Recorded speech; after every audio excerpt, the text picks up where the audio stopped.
हम सब कभी अपनी ही कीमत का अंदाज़ा सही ढंग से नहीं लगा पाते। कभी अंडररेटेड हो जाते हैं या कभी बढ़ा चढ़ा कर हमारी कीमत बताई जाती है। असली कीमत क्या होती है? तो उसके लिए सही समय पर, सही वक्त पर, सही जगह होना बेहद ज़रूरी है। इस बात को आप एक छोटी सी कहानी से अच्छे ढंग से समझ सकते हैं।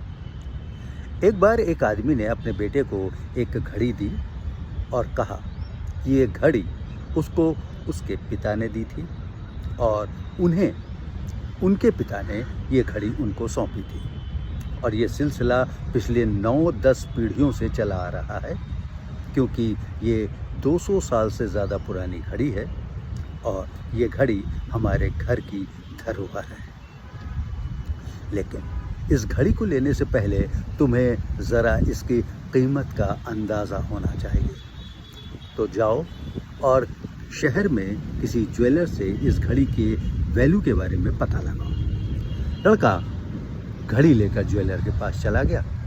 ज्वेलर ने घड़ी को उलट पलट कर देखा और कहा कि वो इसकी कीमत 500 रुपये से ज़्यादा नहीं दे सकता।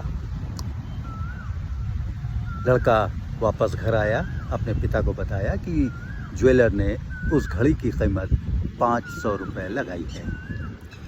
पिता ने कहा कि ठीक है, अगले रोज़ इस घड़ी को लेकर किसी कबाड़ी वाले के पास जाना। लड़का अगले रोज़ उसको कबाड़ी वाले के पास ले गया। कबाड़ी वाले ने उस घड़ी को देखा और वापस करते हुए कहा कि इस घड़ी की वो 25 से 30 रुपये से ज़्यादा कीमत नहीं दे सकता, क्योंकि ये घड़ी उसके किसी काम की नहीं, पुरानी घड़ी है, कोई लेगा नहीं। लड़का वापस आ गया, पिता को बताया कि कबाड़ी ने उसको 25 से 30 रुपये में ख़रीदने की बात कही है। पिता ने अब लड़के को कहा कि इस घड़ी को लेकर म्यूज़ियम में जाओ, वहाँ पर इसकी कीमत का अंदाज़ा लगाओ।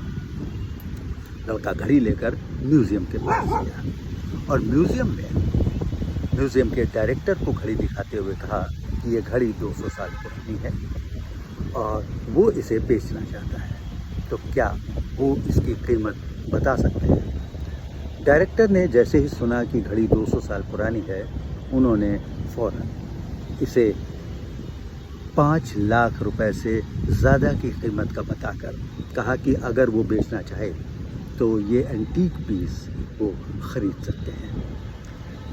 वो लड़का घड़ी लेकर वापस घर आया और अपने पिता को सारी बात बताई।